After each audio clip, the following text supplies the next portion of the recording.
Okay, last and final video. This is from Kichan. Or Kenshin. Sorry, said that wrong. So this is the most toxic manga genre ever. We all know a genre. Outro. Not yet. Can't do it yet. We're not done yet. We got one more left. Um, so like here, the most toxic manga genre. So, you dirty human being, cultivation is just the filth you need. Hailing from the land of child slaves and cheap exports, this toxic genre of fantasy martial arts is the latest reason the civil man has to hate communism. Born from a distaste of authority and drawn by the corrupt souls who brought us John Cena and The Walk. Through titles such as Dragon Ball, Naruto, and top-tier Providence secretly cultivate for 1,000 years. This genre has attained increasing notoriety in recent years, and just like how Kendrick feels about Drake breathing, no one's happy about it. Ken-chan here, lowering my social credit and convincing you China needs to turn its freedom of expression even further down. Today, we talk about cultivation. First off, you might be wondering, Skeleton PNG Man, what is cultivation?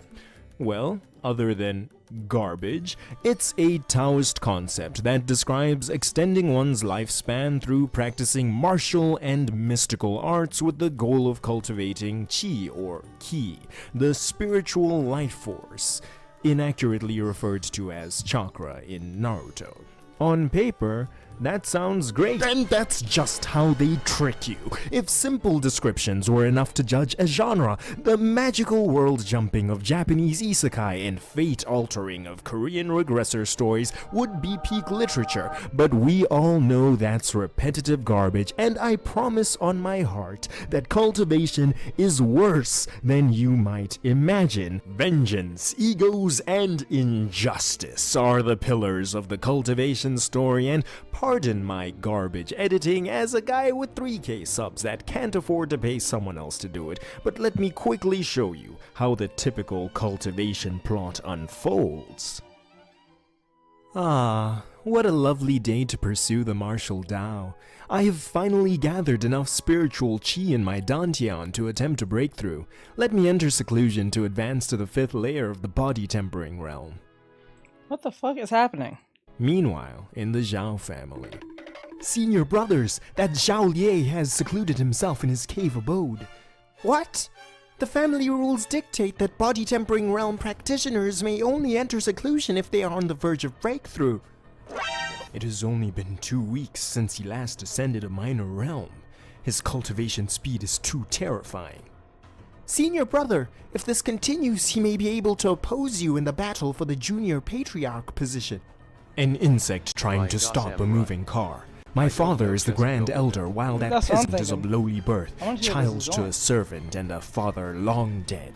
Dealing with him will be as waving my sleeve. The next day. My breakthrough was successful and I've consolidated my foundation. It is time to report this to Uncle. Heavens! Who is that jade-like beauty? I must not allow distractions until my cultivation has risen to a higher level.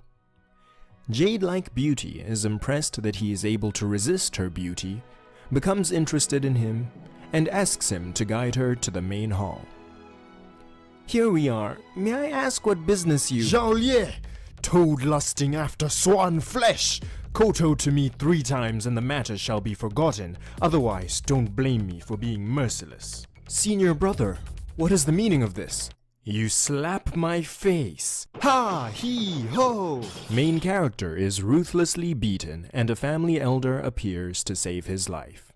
Who dares not put my Zhao family's rules in their eyes? Third elder, it was this Zhao Lieh. He dared have ideas about my fiancée and I discovered him trying to come upon her. This was done to defend her honor. Senior brother, do not make black into white.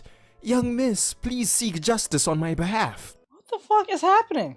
The jade-like beauty realizes the lowly position of main character and decides it is not worth offending the greater powers to support him. You tried to implicate the fourth daughter of the Ye family in your lies. Do you take this Zhao family elder to be fart? I henceforth banish you!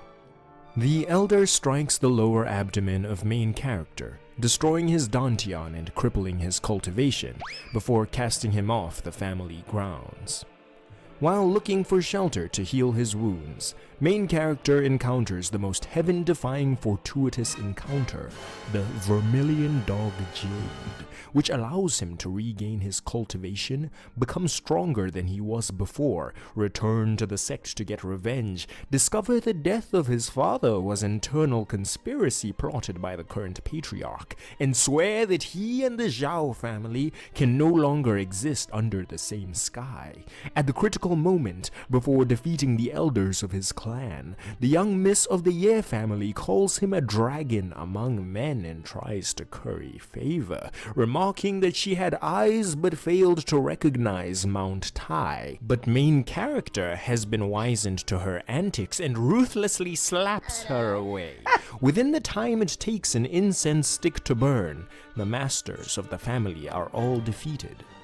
Whatever rare opportunity you have received, making you to think you are crushing dry weeds and smashing rotten wood, has made you court death.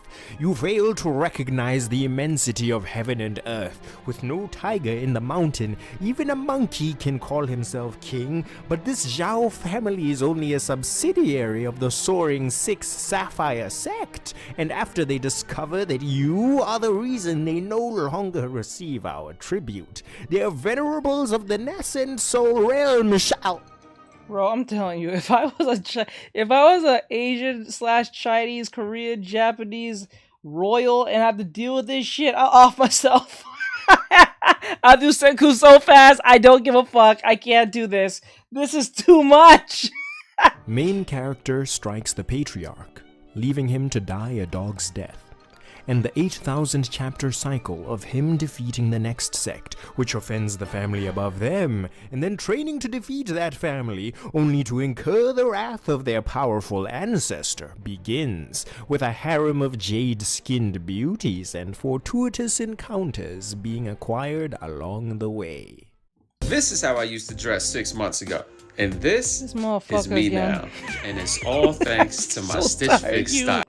Now, I've given you a little taste of beating women, but I promised drugs, and just because I love y'all, I'ma throw in the Chinese mainlander's wet dream, defying I can't even say it, it's so naughty. While big homie Winnie the Pooh don't keep things locked down like Daddy Kim and North K, to understand cultivation, you need to think about the highly restricted lives of most of the people writing it.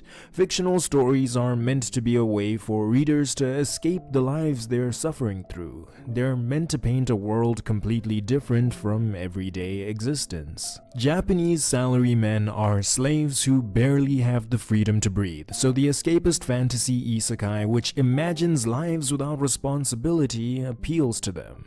Korea has an awful bullying and youth violence epidemic due to laws that don't adequately punish minors, so inspirational stories about bullying victims rising to thwart their oppressors do hella numbers. And China's communist regime has stripped its people of enough civil liberties that the common man's ideal story follows a guy that says, I'm gonna do whatever the hell I want, and you aren't stopping me no matter what you try. He who was insignificant becomes a domineering figure capable of standing against injustice, imposing his idea of order into a chaotic world, and enjoying the companionship of the fair maidens impressed by his valor. I'm a fair person, and I understand how that appeals to so many people. It's a warm concept. Bro, what the fuck is this? Isn't this about toxic manga genres? What the fuck?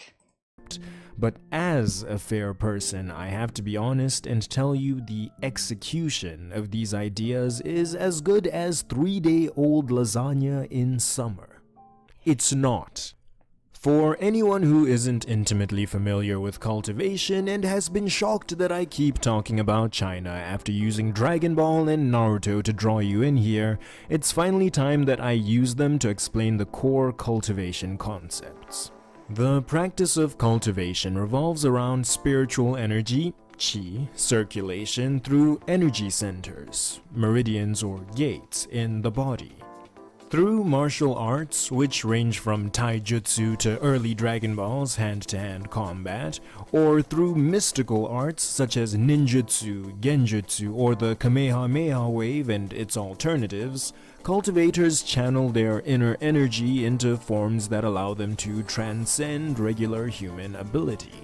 Since the number of ways a cultivator can use internal energy is limited and the amount a person possesses is even more so, there are auxiliary practices and tools that become common in cultivation stories to supplement the strength of groups and individuals. Mystical herbs that may increase or restore the inner energy and vitality of a cultivator are almost always guaranteed. Magical elixirs or pills that enhance the strength of a fighter to turn the tides of battle. Talismans allow you to create mystical effects you aren't directly capable of by borrowing another's expertise. Sealing techniques aid heroes in subduing foes too great to directly defeat. Spiritual beasts may expand a cultivator's available well of energy and provide for them the enhanced skills and physical abilities. And magical artifacts unleash greater power than cultivators could ever hope to on their own. Since Dragon Ball and Naruto were inspired by Journey to the West and ancient Eastern martial arts respectively, they emulate most of the core attributes the typical cultivation story of the same inspiration would have. Fortunately though, they filtered out some of the stink water that brought us here today. Just like coins, monkeys have a head and a tail, and just like monkeys, cultivation has a side that's smeared in doo-doo and a side that isn't. Subscribe for more philosophical analysis. What is The this? cultivation genre is broadly divided into two subgenres. The usually decent wuxia genre following martial arts chivalry, and the real culprit I've been dogging on, the immortal hero xianxia genre. If my ancestors knew I'd use my civil rights to read this garbage and keep suffering anyway, they'd have never left slavery, but because the Bro, rent— I'm so confused. Like, this is a bait and switch for some odd reason. I feel attacked. I feel like I'm watching something that should have been, but it's not. I don't know what to say, because, like,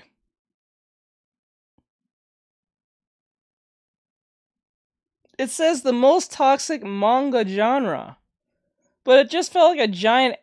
This feels like a giant explanation of what power systems are like in anime. What the fuck is this? I feel like there's a bait and switch to this.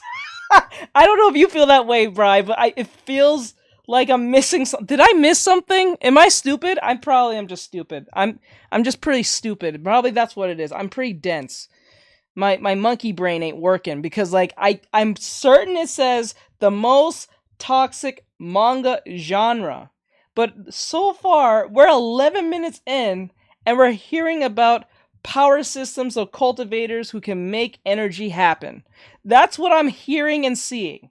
Am I wrong? Am I an idiot? Am I stupid? I don't know. My monkey brain ain't working. What is happening? I'm so confused. I'm not saying the video is not interesting. It's just very misleading on my behalf. I don't know what's happening. I'm just sitting here nodding while not knowing a thing. What's going on? Yeah, that's what it feels like. It's like the information you're giving me is interesting, the way you're putting it and putting your funny gags. But this is not what I came for. But somehow I'm not leaving the video. This is weird. Am I weird? I don't know. Maybe I have problems. I'm not really displaying what I want, but I am here what I'm not. So like I don't know. It's a weird It's a weird thing. is due like any But good I am interested in what's happening, because he says funny things. It makes me laugh, but my brain go, oops. I don't know. I feel stupid. black person, I've decided to abandon I myself. feel like I've been kind of baited into something that I'm interested in a very weird, curious, probably slightly morbid way. But, like, I should leave. But then again, I'm like, this is a video. It is a reaction. So, content? Self-worth for bread. Reading a xianxia manhwa feels like the equivalent of selling my body to sustain my heroin addiction. It fills me with shame, fills me with fluids, and the only reason I've been able to read enough to make a video like this is because I am reminded occasionally that some poor souls have been corrupted worse than me and need to be brought back to the light. From the little skit I did earlier, you should have been able to realize that just because a manhwa has been translated from Chinese, that doesn't mean it's in English. Cultivation is written in the demon tongue known as idiom. It has the magical property of sounding like it uses normal words, without having to make sense when those words are put together. When spoken by a skillful linguist, demon tongue has the ability to induce aneurysm and brain damage. It takes years and hundreds of translators' notes to get to this level, but as you can tell from the way my video has damaged your intellect and caused you pain. Okay, at least okay, at least the video acknowledges that it's supposed to confuse the shit out of me. Maybe I'm not too stupid at all. At least my monkey brain is like, there is something wrong with the Force. I'm not sure what it is, but I know there's something wrong. I'm not in danger, but I'm not liking what's happening. But then again, I'm interested in what's happening, but then again, I know I should leave. This is a lot of things happening at once. I'm not liking it, but I'm doing it anyway. I don't know what to feel about this. I'm already a master. Oh, so that was intentional. Yeah, I think it was intentional. He's using demon talk, I guess, in his not technically demonology or anything. He's using fancy words to keep my monkey brain or our monkey brain working. I don't know, it's just interest enough to not click off. This is interesting. I need to learn from this dude. I might have to learn a thing or two to watch his videos. That brings me back to Lost Souls. The first sign that cultivation was corrupting the youth was when this video was picked through a community post poll. The second, much more terrifying sign was this comment. To be able to use a phrase in demon tongue that even I didn't understand told me everything I needed to know about the suffering my brother in Dao has experienced, and I hope that after hearing the things I'm about to say, none of you ever walk down the dark path. In the tame and mild wuxia genre, stories are usually set in ancient China or a similar Earth-like setting. Most of the stories of this type you see today are Korean manhwa set in the Murim, the martial society of ancient China. They typically follow a budding martial arts practitioner seeking to grow their skills and renown through diligent training and experiencing the world. Just like I'll get to with the immortal heroes of xianxia, the idea of martial arts used here is exaggerated. The experts and masters can pierce jade and shatter rock, leap chasms and level armies. Whether we talk about the swordsmen of Mount Hua, the poisoners of the Sichuan Tang clan, or the dark arts masters of the demonic cult, the characters are all far from normal. They are, however, mortal. They're human, always tread the border between life and death, and honestly make for some stories that aren't half bad. 300 comments on this video saying you're interested, and I'll make a dedicated video on Murim manhwa. For now, with all the distractions out the way, I can focus all my hate on xianxia like it deserves. This is What? the higher fantasy subgenre of cultivation. No looming threat of the Chinese emperor sending 1,000,000-man army after you, no division between the martial society and mortal peasants. Xianxia stories give us full-blown fantasy worlds with fictional geographies and governments. Where there are people, there are cultivators, and the goal of man is to increase your cultivation and strive towards immortality through nepotism, discrimination, and Mexican black tar heroin. What? Mechanical Bob Casey is fighting to stop cartels from smuggling fentanyl. Casey's pushing the Stop Fentanyl at the Border Act. Provide funding Mechanic, for more Border mechanic, Patrol I'm sorry, officers. The mechanic. toughest border bill We're in having a very history. strange Tell Bob reaction Casey, today. keep It's a very weird place. We're a very strange time. Ryan right Reynolds now. here for, I guess, I don't know what the make. I don't know what to make of this.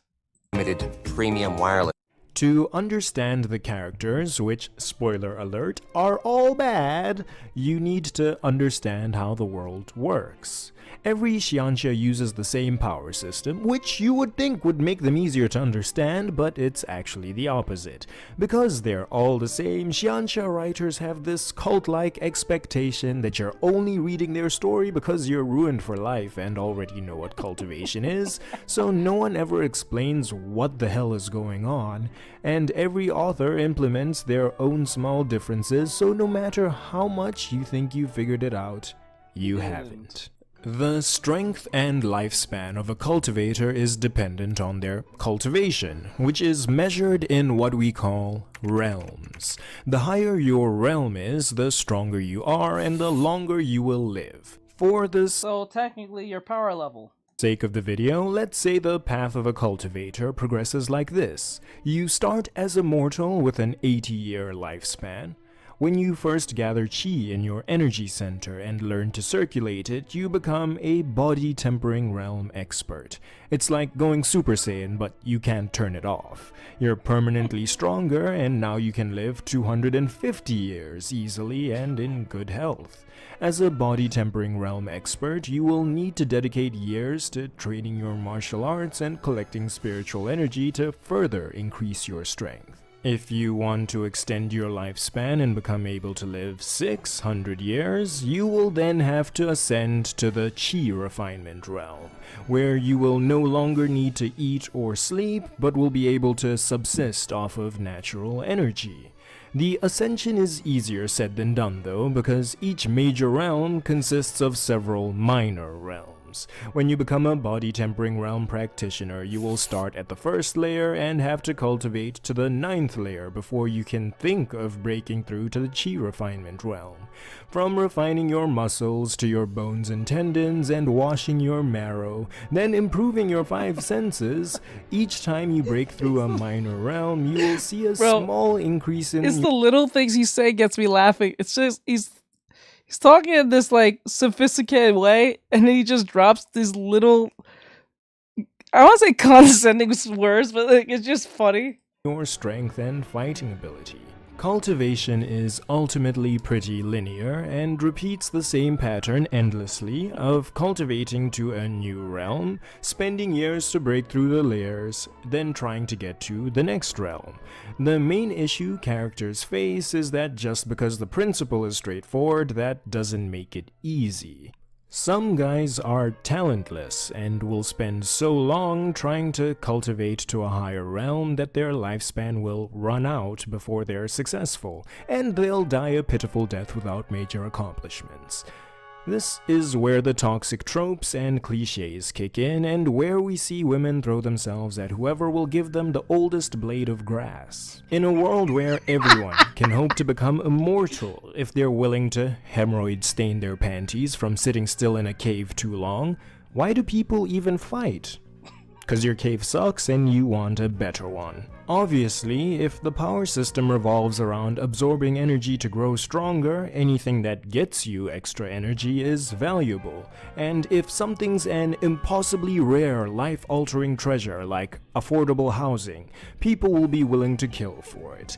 This is where nepotism comes in. The family you're born into pretty much decides how far you're going to go, because if you're from the main branch of the Hyuga clan, the elders will hunt ferocious beasts like the rats from the Bronx, so you can refine their blood and monster cores to increase your chi. If you're from a family like the Uzumaki clan, a rare spiritual beast will be passed down to you, and if you're an Uchiha, the domineering strength of your family will allow you to live like He's not wrong. a king and have access to enough cultivation resources that you consume pills and elixirs as if you're eating rice, so you'll naturally surpass your peers. That 1% living is what, in turn, gives birth to the insufferable character archetypes that get beaten twice to death in every Shansha story. Every villain is either the arrogant young master of a reputable family that goes around bullying everyone until the main character humbles them, or that character's older relative who comes after the main character for revenge because he didn't roll over on the floor and lick their shoes. Xianxia characters are so copied and pasted that they're only divided into hero or villain and male or female. In a cultivation story, if Jeff Bezos isn't your uncle, the only way to really become powerful is by winning the lottery. This usually takes the form of what we call a This motherfucker ain't wrong. fortuitous encounter or opportunity. It's something like finding the best weapon ever created that just happened to be lost by an ancient warrior in the woods, or stumbling into a hidden part of a cave where an immortal left all of his martial arts techniques, or discovering a rare herb that's been gathering spiritual energy from the surroundings for 10,000 years up in the mountains. What differentiates protagonists and antagonists is that the main character will find every single fortuitous encounter by absolute accident throughout the course of the story, while the poor villains aren't being granted power-ups by the plot. It always makes me angry how the story always acts like MC-kun is a tragic underdog fighting against impossible odds when the deck is always so impossibly stacked in his favor that there's never any conceivable chance he loses. He's always the youngest in history to reach whatever realm he's at because he can't turn his head without finding a once-in-a-million years power-up. Also, did you notice how I've always referred to the main character as a male even though I'm talking about an entire genre? Well, my dear viewer, that's because no one has told cultivation authors that women are real people. I'm a feminist like King Kazuma, equal rights, equal lefts, and all that. So what probably repulses me the most about cultivation has to be the fact that every female character either exists to be dog-slapped by the MC after failed seduction, or to serve as a damsel in distress for the sake of MC's heroics. As humans, we've come too far for this. I personally can't understand women. I'm probably as chronically single as the idiots writing this trash, and I have no idea if I'll ever be able to find a wife. Let me tell you, it hasn't looked good so far. But it doesn't take a PhD in sociology to realize they're human beings like me. They're smarter than I am, persevere through more than I've had to, work harder than I do, are more caring, and will outlive me on average, so they're probably better cultivators too. It baffles me how anyone who's lived through the modern era can decide their worth is in their physical appearance and ability to use it, but that seems to be the stance Xianxia authors all agreed to take, and it's why the only thing I'll ever have to say about this genre is that it's toxic. The male-female dynamic boils down to, if you're a strong man, you're arrogant, put no one in your eyes, and flex your muscles whenever you want something. If you're a weak man, you live a cowardly life, bowing to the strong. If you're a strong woman, you're not. With the Amex Gold Card, you get rewarded for discovering new favorites. From the hottest hot pot to a new twist on classic. Your worth is decided by your beauty or background, and if you try to accomplish anything for yourself, you will immediately begin your damsel in distress arc, because women are apparently only good for maintaining a household, and this idea is reinforced because after MC-kun saves the female character from her damsel in distress arc, she will fall in love with him. Something unfortunate because love doesn't actually exist. No romance, only seduction. A female character will unfailingly walk down one of the following three routes. Either A. Attempt to seduce any man for personal gain. B. Exclusively try to seduce the main character. Or C.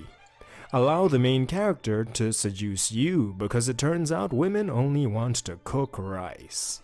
As for men, the aforementioned young master characters will continuously offer rare grasses and dual cultivation to entice whichever ladies catch their eyes, only to rebuke the women who reject their advances, and move their furniture to disrupt the feng shui of their bedchambers so they die of heart attacks in their sleep from energy imbalance. This is a hard thing to achieve, but the character writing is so stupid that I genuinely find going through yo mama jokes more entertaining.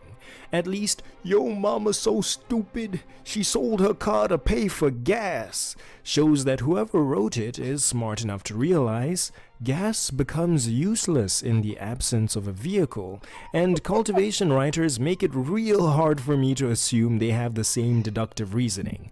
All they ever do is objectify women and glorify drugs, which I guess I should get to. Wait, hold the fuck up. Wait, you don't sound like a life of a party, bro. I gotta get the objective thing, but damn. I'm not saying do drugs, but man. Damn. Since resources that improve your cultivation are such a big deal, there exist these individuals known as alchemists. They go full Breaking Bad with it, priding themselves on their abilities to refine the best pills and elixirs from medicinal herbs. These pills vary from healing you up and increasing your chi to giving you power buffs or even allowing you to easily break through major and minor realms. The magical herbs cultivators grow or find usually have side effects that range from madness to chi deviation to death by explosion, which does not stop as many people as you might think from eating them anyway.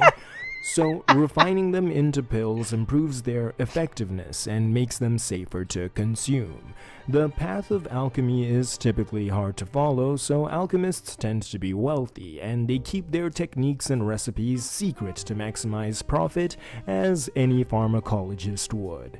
Because of this, certain pills end up being so rare and heaven-defying that their worth can't be measured with money. These show up at each of the 42 auctions the main character attends to show off the wealth he got through illegitimate means, and are often central to conflict, because nothing's more important than the opportunity to advance your cultivation. It's also typically for the prospect of attaining pills like this that women try to get close to powerful figures in the first place. I know I'm about to cry blood editing this for 17 views, so I'll cut my losses here. I'm a fair guy, so I need to insult women before I wrap this up. I've heavily offended every group I've talked about, and I can be accused of favoritism, so I've got to do it, and I will just after my farewells. My last year on YouTube honestly has not been promising, and it's been a series of one disappointment after the next, so I really need your help if I'm ever going to have a chance of becoming a good YouTuber. Please go down into the comment section and tell me one thing you liked or disliked about this video. It's really hard to figure out how to improve if I don't know what I'm doing wrong, so I'd really appreciate it. Also, major thanks to the patrons Bolivar Sanchez and Lucas HF. I haven't given them much to be proud of, but things like the skit in this video and a bunch of my thumbnails wouldn't be possible without them. You're the goats. Finally, ladies, y'all suck at basketball. You're sorry, it hurts to watch, except Caitlin Clark, she a hooper. Peace out, guys. Until next time. This is I'm not gonna lie, this dude's funny. This dude made me laugh. He actually does genuinely make me laugh. He says funny shit in the most... Anyway, like, subscribe, share, follow, and comment. Just to let you guys know, and if he ever watches this video. I like the video, but you kind of bait and switch me, my bro. Because based on that... This it was video confusingly good. Yeah, like, it's weird. I was confused. I was not sure what the fuck was happening at first, because when I first saw it, I was like, okay, this is I thought we are going to talk about how toxic the genres are, but we end up getting a bunch of explanations about a power system, technically, so it kind of went off hinged, but it was just entertaining enough to keep my interest, and you said enough funny things to keep my mind in check. So good on that, but I wouldn't rely on that too much because that'll cause too much people want to click off because a lot of people don't have the monkey brain to sit and listen to that. So I would say to you, my friend, whoever will see this, Ki-chan, I think it's Ki-chan, or Kenshin, sorry, Kenshin, keep the speech, like the way you speak, fine. Keep the funny stuff, fine. But just stay on topic of what the topic's about, because we got a whole explanation of technically a power system, or how power systems work. What that was. Now, if you wrote this as a power system, or how a power system work in Chinese manga or Korean, I don't know which one, then I can't be mad at you. But when you say the most toxic manga genre, I was like, okay, I guess it's toxic when you mention it at the far end, but we was too busy talking about power systems to fucking care. So, it is what it is. So with that said, have a nice night. Thank you, Ki-chan, for this lovely video. I was literally on the brink of not making this a video. I was gonna just stop the video. But because it was entertaining enough and kept my interest with drawing my cowgirl here, that's a win. So with that said, like, subscribe, share, follow, and comment. Thank you, Kenshin, for that awesome video. Just stay on topic next time, bro, and you should be fine. I think the video was entertaining and fun to watch, so it was good. Even my mod said it was confusingly good. It was good nonetheless, so that's a win. So let's just stay on topic next time, okay? Okay. So with that said, thank you guys for coming in. I do appreciate it. And to my sponsors, technically my supporters on TikTok, Patreon, and YouTube, my YouTube members, my Patreon supporters, and my TikTok subscribers, I'd like to thank every last one of you guys for being here and helping out. I will always try to give you guys props at the end of my videos as best as I can. I'm going to try to make that more of a thing and all that great stuff. I like to thank you guys and to my mods as well. And keeping things fun and keeping me in line as much as I can. So with that said, have a great night, guys. Beanbag. Be believable, bitch. And keep those big head assholes out of your lives. So with that said, I'll see you guys in the next one. Thank you guys. You guys are amazing. Later. I didn't mean for this thing to be covering your names. I'm sorry about that. I'll move that next time for my supporters. There we go. All right. Later, guys. Laters. Bye-bye-bye. Bye-bye-bye.